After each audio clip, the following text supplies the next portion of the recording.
1976 will commence again. If you try to take off. Bill O'Reilly insists there's got to be some downside to having a woman president. Oh, yeah. There's got to be some downside to having a woman president, right? Something that may not fit with that office, correct? I'm gonna say no, Bill. So there's no downside to having a woman and just because you're female, that it would something. There's got to be a downside for a woman. Do you know one? You know, I'm having a tough time with this one too, Bill. I think that depends on the individual. Of course, there's a downside to certain individual women. You know, but just in like general, you both don't see any gender deficiency to lead the free world. Fox's Shannon Bream asks why business owners shouldn't be allowed to discriminate against gays. You can't say, well, I'm not going to serve these people, but I will serve those people. And a lot of the people commenting on this. Why not? I mean, this is America. We all have freedoms. I mean, why would you want to do business with somebody, no matter what your personal issue was that they had with you, why would you want to force them to do business with you?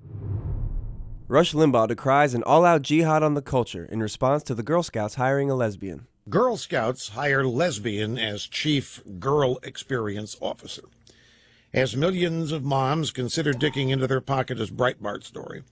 As millions of moms consider digging into their pocketbooks for Girl Scout cookies this year, they might like to know about the hiring of Krista Koch John Poehler in the Girl Scouts executive office in New York City. She's a lesbian married to a woman named Ashley, and she's the girl experience officer for the Girl Scouts now. So, I mean, they're just, but at the same time, they are, I mean, there's an all-out jihad, I think, being conducted on the culture. I mean, it's undeniable. And Sean Hannity complains that Obamacare may allow mothers to spend more time with their children.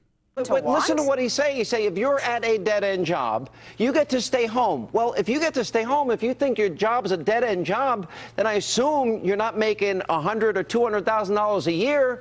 So that probably means that you're going to be getting subsidies. That means your neighbors are paying for that health care and probably some other things. Don't you, Sean, as a person who cares, who's pro-family, want to help subsidize people who can be at home with their children? I'm big pro-responsibility. So you just want and to if you bring kids into the world, you got to be able to afford them. Pro-family stuff, but you don't want to actually, like, when the rubber meets the road, you don't want to help them out. When the rubber meets the road, I'm saying that if you have kids, you should take care of your kids and be responsible.